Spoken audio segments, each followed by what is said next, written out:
नमस्कार, good evening. History of India में हम देख रहे हैं किस तरीके से भारत में जो कंपनी का शासन था, कैसे उसके बाद जब डायरेक्ट वह क्राउन के अंदर जाता है, यानी कि रानी के अधीन जाता है और राजा के अधीन जाता है, तो वहाँ पर किस तरीके से सिस्टम चलता है। तो आज हम देखेंगे 1892 का और 1909 का एक्ट। दरअसल बात यह है कि 1861 के बाद जो एक मैनेजमेंट करना था, किस तरीके से यहाँ पर एडमिशन किया जाए या कंपनी को कंट्रोल करना था, वो सारे जो बातें थी कंपनी का तो 1858 में ख़त्म हो गया। 1861 के बाद डायरेक्ट जब क्राउन का रूल हो गया तो उसके बाद बात कुछ और बदल गई। बात अब सिर्फ यहाँ पर रह गई क्योंकि अब उनको कुछ नहीं करना था। अब जो करवा रहे थे वो हम भारतीय करवा रहे थे। और भारतीय किस तरीके से करा रहे थे, यहाँ पर हो रहा था राष्ट्रवाद का उदय। और वो राष्ट्रवाद का जो उदय हो रहा था वो सारी चीज़ें फिर यहाँ पर डिमांड हो रही थी।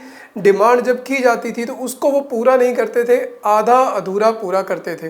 तो 1861 के बाद जो भी एक्ट बने हैं 1947 तक या उससे पहले 1935 तक जो इम्पोर्टेंट माने, तो वो सारे जो भी बना है वहाँ पर जो भी डिमांड थी वो भारतीयों की डिमांड थी, वो कुछ नहीं चाहते थे। अब वो एक तरीके से धीरे धीरे रिस्पॉन्सिबल गवर्नमेंट की तरफ बढ़ रहे थे, यानी कि जो लोगों के हिसाब से बनी हो। तो इनका जो बैकग्राउंड है इसमें लगभग वही चीज़ें होंगी जो नेशनलिज्म में थी, जो नेशनलिज्म को इफेक्ट कर रही थी। वही सारी चीज़ें यहाँ पर कानून बनाने के लिए अंग्रेज़ों को विवश कर रही थी कि वो बनाना पड़ेगा, और अंततः उनको फिर जाना ही पड़ता है, कानून बना बना के वो चले जाते हैं। तो देखते हैं यहाँ पर इंडियन काउंसिल एक्ट 1892 का बैकग्राउंड में क्या है। सबसे जो बड़ा फैक्टर है वो राइजिंग नेशनलिज्म है, बढ़ता हुआ राष्ट्रवाद है। तो इस बात को हमेशा याद रखना है। तो उसके बाद क्या है, बहुत सारे इंसिडेंट्स हैं। वेरियस इंसिडेंट्स कौन कौन से हैं जिन्होंने राष्ट्रवाद को और बढ़ाया, अगर उसमें देखें तो एक तो अकाल पड़ जाता है 1876 से लेकर 1878 के बीच में। तो 1876 से लेकर 1878 के बीच में अकाल पड़ता है। अंग्रेजों की तरफ से कोई प्लानिंग नहीं थी किस तरीके से अकाल को कंट्रोल करना है। देखिए, अकाल तो पहले भी पड़ते थे, मध्यकाल में भी पढ़ते थे, कंपनी के समय भी पढ़े, लेकिन तब तक ये दावा नहीं किया जाता था कि लोगों की भलाई के लिए हम राज कर रहे हैं। लेकिन अब यहाँ पर दावा किया जा रहा था, एक मिडल जो इंटेलिजेंसिया जिसको कहा जाता है, इंटेलेक्चुअल क्लास थी, वो राइज हो चुकी थी। बहुत सारी चीज़ें हो रही थी, इंडस्ट्रियल रेवोल्यूशन हो चुकी थी, कम्युनिकेशन थोड़ा बेहतर हो रहा था। तो अब बातें थोड़ी उभर के आती थी। जैसे आज के समय में कुछ भी हो जाए तो पूरे वर्ल्ड को पता लग जाता है, वो वही समय आ रहा था उस समय के हिसाब से कि बातें छुपती नहीं थी। तो उसका बड़ा असर पड़ता है कि अंग्रेज़ों ने बिल्कुल भी ख्याल नहीं रखा। और कहा जाता है ये लगभग पड़ता है मद्रास में, पंजाब के एरिया में, मतलब कि वेस्टर्न वाले हिस्से में ज़्यादा इसका असर रहता है। 50 लाख के आसपास लोग इसमें मारे जाते हैं, ऐसा दावा है। तो ऑफिशियल फिगर हमेशा उससे कम रहेगी और उतनी उस वक्त हो भी नहीं सकती थी। तो ये बड़ा एक इशू बनता है, लगता है कि अंग्रेज बहुत काम नहीं कर रहे। फिर यहाँ पर फेमाइन कमीशन वगैरह बनाया जाता है, वो अलग बात है। तो इसके बाद वो शुरू होता है। ये चल ही रहा था अकाल इतना बुरा कि उसी में क्वीन विक्टोरिया को दिल्ली में दरबार में बुलाया गया। कोरोनेशन पार्क है दिल्ली में, वहाँ पर उनको बैठा के पूरी ताजपोशी की गई।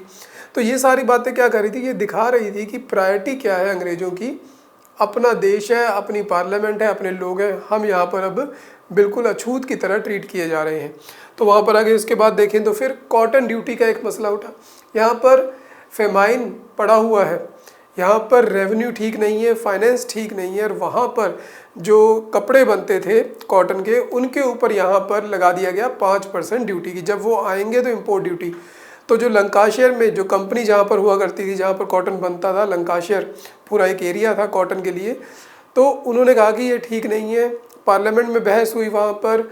उसके बाद secretary of state for India को कहा गया कि भाई आप कम कराओ। Secretary of state of India जो थे उन्होंने कहा, लॉर्ड लिटन का समय चल रहा है, लॉर्ड लिटन को कहा कि भाई देखो हम कह रहे हैं लेकिन तुम अपना भी देखो। लेकिन लॉर्ड लिटन ने कहा नहीं नहीं साहब, आपने कह दिया तो हम तो करेंगे, हम तो बस क्राउन की बात सुनेंगे, यहाँ का कुछ नहीं देखना।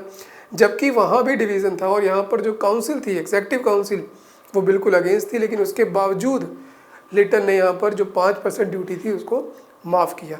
तो ये सारी बातें दिखा रही थी किस तरीके से जो अंग्रेज हैं वो भारतीयों का हित बिल्कुल नहीं जान रहे। और यही सारी चीज़ें जो यहाँ पर नेशनलिज्म को जा जाके हिट कर रही थी, और यही सारी चीज़ें बाद में इफ़ेक्ट करेंगी जब वो कानून बनाएंगे, क्योंकि ये सारी चीज़ें वहाँ पर उनको देखनी पड़ती हैं।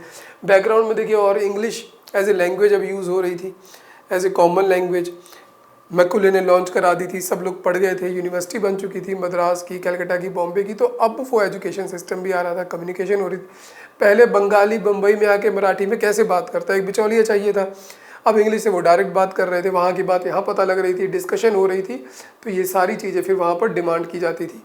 उसके बाद यहाँ पर देखिए under representation in legislative council, फिर बात हुई कि भाई ये सब नॉलेज हो गई हमें, अब यहाँ पर जो है कि आपकी लेजिस्लेटिव काउंसिल के अंदर जो रिप्रेजेंटेशन वो कम है, यहाँ पे थोड़ी स्पेलिंग मिस्टेक है तो अंडरस्टैंड कर ले, लेजिस्लेटिव काउंसिल में रिप्रेजेंटेशन कम है। वेरियस एक्ट, ये तो इंसिडेंट है, इशू है, बहुत सारे एक्ट ऐसे थे जो लॉर्ड लिटन के टाइम पे पास हुए, बाद में जो अगले जो वायसराय थे लॉर्ड रिपन उनके समय में भी पास होते हैं, जैसे वर्नैकुलर प्रेस एक्ट, ये सिर्फ देसी जो भाषाएं थी उसके ऊपर लागू होता था, क्योंकि वो अंग्रेजों के खिलाफ लिखते थे, शासन के खिलाफ लिखते थे, तो उनके लिए ये एक्ट लाया गया। लेकिन जो अंग्रेजी अखबार थे जो दिन भर क्या करते थे, जय क्राउन करते थे, उनको कुछ नहीं किया गया, जो दिन भर जय जयकार करते थे वो बचे रहते थे। तो ये हमेशा से हुआ है, जो सत्ता पक्ष के साथ रहता है वो बचा रहता है, जो अपोजिशन में जाता है उसके साथ ऐसा ही कोई ना कोई कानून बनाया जाता है, तो तब भी बनाया गया। लेकिन इसका इफेक्ट बहुत गलत आया, इससे लगा कि बिल्कुल हमें हमारी आवाज़ को दबाने की कोशिश की जा रही है। आर्म्स एक्ट 1878 के पहले लगभग हर आदमी बंदूक खरीद सकता था, ले सकता था, पहन सकता था, कहीं भी जा सकता था, लेकिन ऐसा लगा कि 1857 के बाद का जो विद्रोह है वो दोबारा कहीं पनप रहा है, क्योंकि यहाँ पर क्या हो रहा था, अब 1878 आते आते अगर यहाँ पर सुरेंद्रनाथ बनर्जी जैसे लोग उभर चुके थे, जो 1876 में इंडियन जो नेशनल एसोसिएशन है उसकी स्थापना कर चुके थे, जो डिमांड कर रही थी पॉलिटिकल एम्पावरमेंट की, तो यहाँ पर कांग्रेस को बनाने की भी बात चल रही थी, तो ये सारी बातें चल रही थी और खबर मिल रही थी कि कभी भी किसी और तरीके का विद्रोह हो सकता है, तो आर्म एक्ट लाना जरूरी था। अब ये हुआ कि भाई फिर हमारी रक्षा कौन करेगा, लोग तो दोनों तरफ चलते हैं, तो इधर भी लोगों को लगा, भारतीयों को, कि नहीं ये गलत हो गया है, खुद लेके चल रहे हैं, हमें नहीं लेके चलने दे रहे। इल्बर्ट बिल आता है, इसने तो बिल्कुल दिखा दिया कि एक साथ होकर अगर भारतीय दावा नहीं करेंगे, साथ नहीं रहेंगे, तो कुछ भी हासिल नहीं किया जा सकता। यहाँ से एक तरीके से शुरुआत होती है क्या डिमांड करनी है। तो इल्बर्ट बिल में था कि जो अंग्रेजी अफसर है अगर क्रिमिनल केस में है तो उनको सुनने वाला व्यक्ति जो होगा वो भी अंग्रेज जज होना चाहिए, भारतीय जज नहीं हो सकता। उनका कहना था कि भारतीय जज की इतनी औकात नहीं है कि हमारे सामने बैठे, और अभद्र शब्द यूज़ करते थे, निगर कहा करते थे, भारतीयों को ही निगर कहते थे, यानी कि निगरो वाली वैरायटी की, ये हमारे जो केस सुनेंगे इनकी इतनी औकात है। तो ये सारा मामला था यहाँ पर इल्बर्ट बिल में। बाद में ये यहाँ पर कोशिश थी कि भारतीय जज सुने, लेकिन दबाव में उनके ये किया गया कि भाई ठीक है अंग्रेजी सुनेगा, और अगर भारतीय जज को सुनना भी पड़ गया तो ज्यूरी सुनेगी, और अगर छोटी मोटी जगह पे चला गया तो उसको केस रेफर करना पड़ेगा। कुल मिला के अंग्रेजों की फ़ायदे की यहाँ बात हो गई। लेकिन ये सारी चीज़ों ने राइज ऑफ नेशनलिज्म किया, और यहीं से डिमांड हुई कि और रिप्रेजेंटेशन दो और फिर वहाँ पर रिप्रेजेंटेशन के लिए अंग्रेजों ने ये दिया जो कुछ भी नहीं दिया। तो यहाँ पर होता क्या है, देखिए यहाँ पर चुनाव प्रक्रिया का जो आरंभ लिखा हुआ है, इसको ये ना माने कि चुनाव प्रक्रिया का आरंभ हो गया। यहाँ पर सिर्फ एक बात की गई, यहाँ पर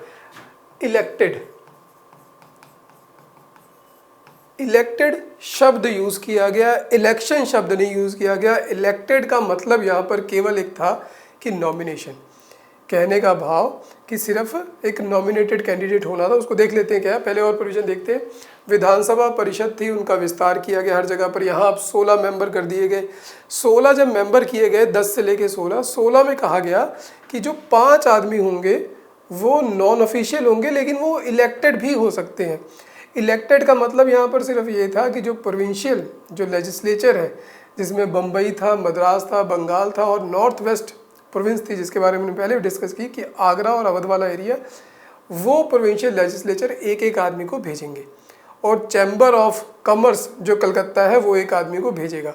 तो वहाँ पर इलेक्शन नहीं हो रहा था, वहाँ पर सिर्फ लोगों को नॉमिनेट करके भेजा जा रहा था। उसको उन्होंने इलेक्टेड माना, और जब उसको रिकमेंड किया जाता था कहा जाता था नॉमिनेटेड। तो जो इलेक्शन का कंसेप्ट है वो 1892 के एक्ट में नहीं शुरू होता, किसी भी तरीके से नहीं शुरू होता, कहीं भी कोई इसमें कन्फ्यूज़न वाली बात नहीं है।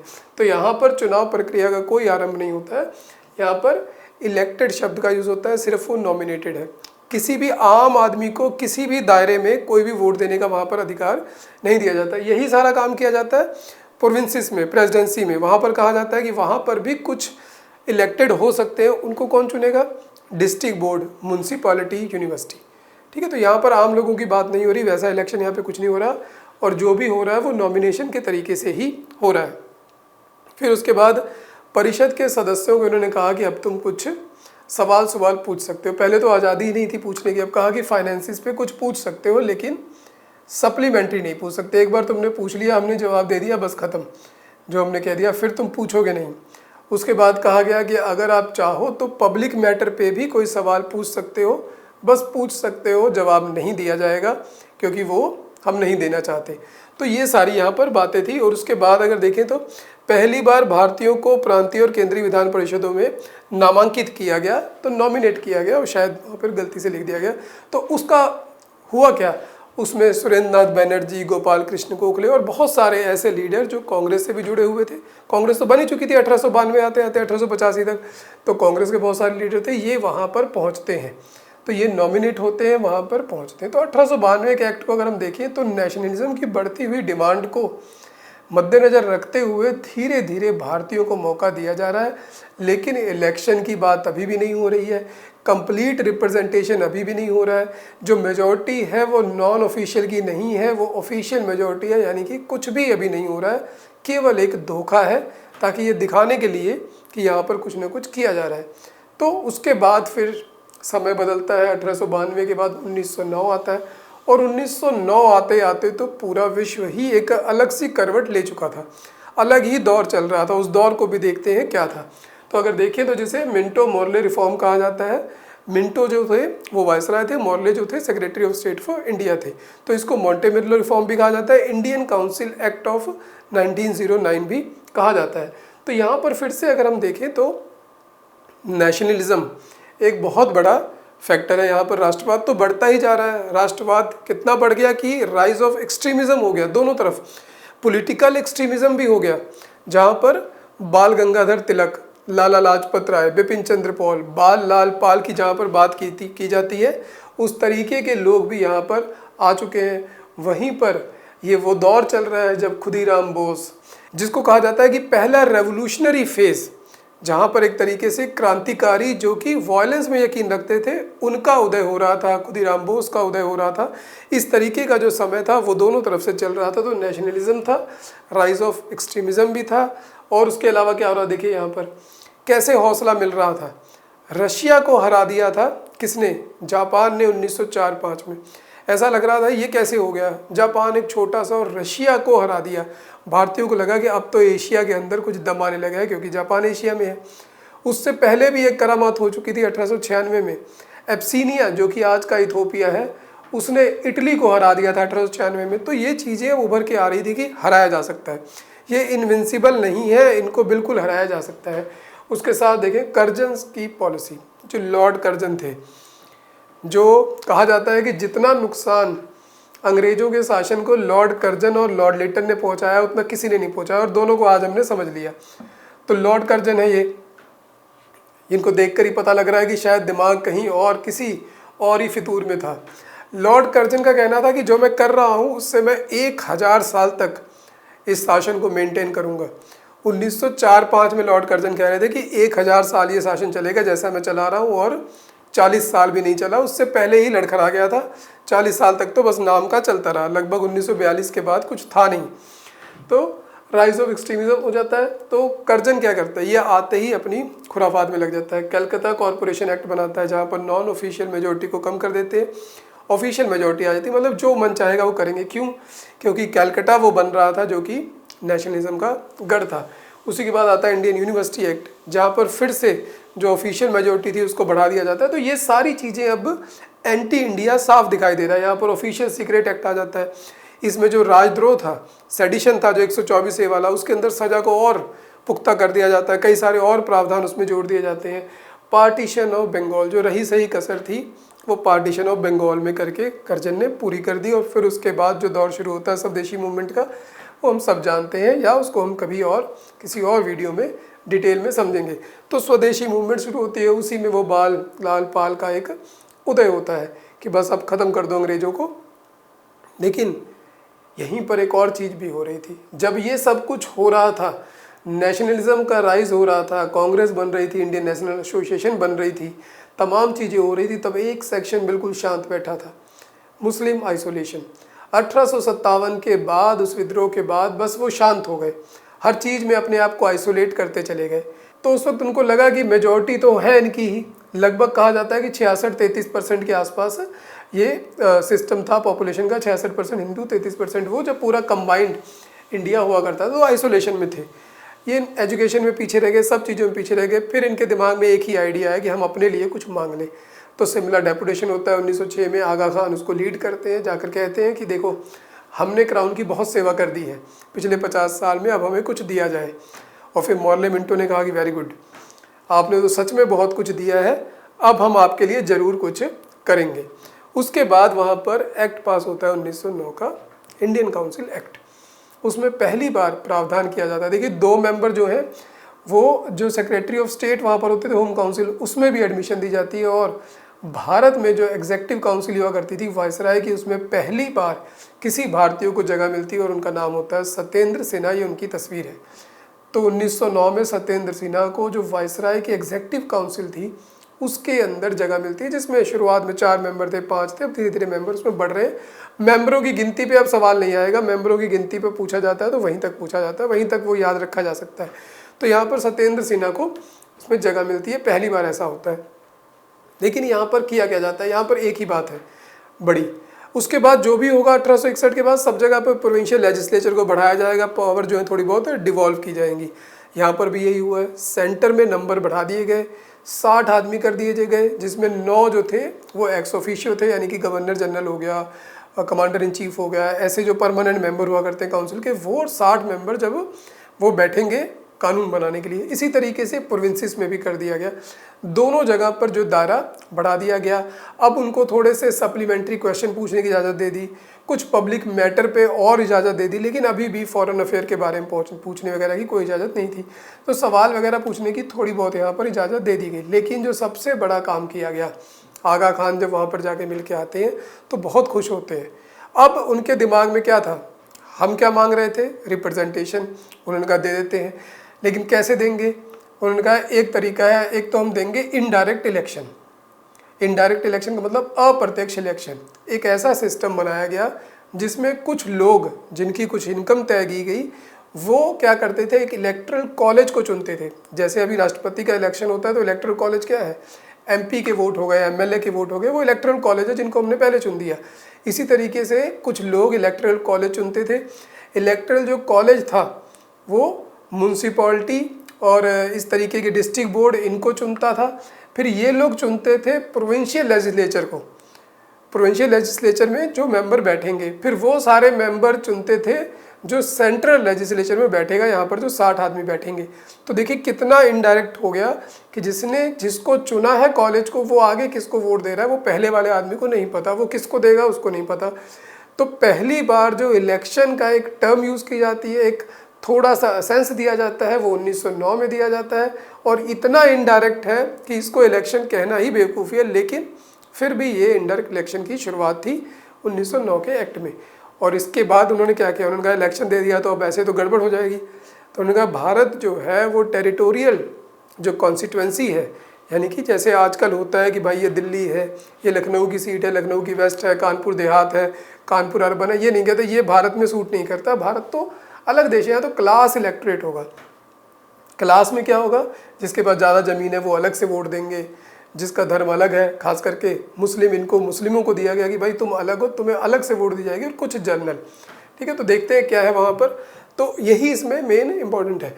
तो ब्रेकअप ऑफ 60 एडिशनल मेंबर, यहाँ पर 32 नॉन ऑफिशियल रहेंगे, ऑफिशियल 37 रहेंगे, 69 टोटल है। नॉमिनेटेड 5 है, इलेक्टेड 27 है। ठीक है, नंबर पे ना जाए, बस देखें कि कलाकारी क्या की है। उन्होंने कहा आपके लिए तो क्लास इलेक्टोरेट है, क्योंकि आप टेरिटरी से नहीं कर सकते। स्पेशल इलेक्टोरेट 2, स्पेशल इलेक्टोरेट का मतलब कि चैम्बर ऑफ कॉमर्स, इस तरीके से लैंड होल्डर, ये सारी चीज़ें यहाँ पर, चैम्बर ऑफ कॉमर्स वगैरह, लैंड होल्डर तो इधर है, चैम्बर्स ऑफ कॉमर्स, ये सारी चीज़ें। जनरल इलेक्टोरेट ये है एक आम, जिसको कांग्रेस को कहा गया कि 13 सीटें कितने में से 27 में से तुम लड़ लो, जितनी ले गए तुम्हारी मर्जी है। अब बताइए 60 में से 13 कांग्रेस लड़ेगी, उसमें भी कुछ और पार्टी होंगी, एक आधी सीट उसके पास आएगी, उसकी क्या वहाँ पर हैसियत रह जाएगी बोलने की किसी भी पार्टी की। उसके बाद क्लास इलेक्टोरेट, उन्होंने कहा 6 तो लैंड होल्डर, जो जमींदार टाइप के लोग हैं, वो जमींदार लोग ही आपस में वोट देंगे जमींदारों को। एक मुस्लिम कॉन्स्टिट्यूंसी जहाँ पर केवल मुस्लिम लोग आके एक मुस्लिम को चुनेंगे। तो ये उन्होंने एक सिस्टम बनाया, ऐसा ही वहाँ पर प्रोविंसेस में किया गया, वहाँ भी ऐसे ही सिस्टम को किया गया। तो यहाँ पर शुरुआत तो होती है, लेकिन यहाँ पर जो बीज डाल दिया जाता है, जो अंततः कहा जाता है, जिसके कारण जाकर भारत और पाकिस्तान का विभाजन होता है। लेकिन अगर पूरे इतिहास को समझें तो जैसे पहले से चल रहा है तो ये कभी ना कभी तो होना ही था, क्योंकि एक पॉपुलेशन का खेल तो सबके माइंड में चल ही रहा था। यहाँ से ये जल्दी हो गया, वो लेट होता, डिले होता, लेकिन इरिवर्सिबल शायद नहीं था, लेकिन यहाँ पर इसको बहुत तेज़ी से अंग्रेज़ों ने फ़ायदा उठाया, क्योंकि डिवाइड एंड रूल करना था। हिंदू नेशनलिज्म, खास करके बंगाली नेशनलिज्म बहुत तेज़ी से आगे बढ़ रहा था। तो आज के वीडियो में इन्हीं दो एक्ट को हमने पढ़ा और देखा कि कौन से एक्ट में सबसे पहले इलेक्शन की शुरुआत होती है, वो भी इनडायरेक्ट। ऐसे ही मिलेंगे फिर अगले वीडियो में, तब तक के लिए धन्यवाद दोस्तों।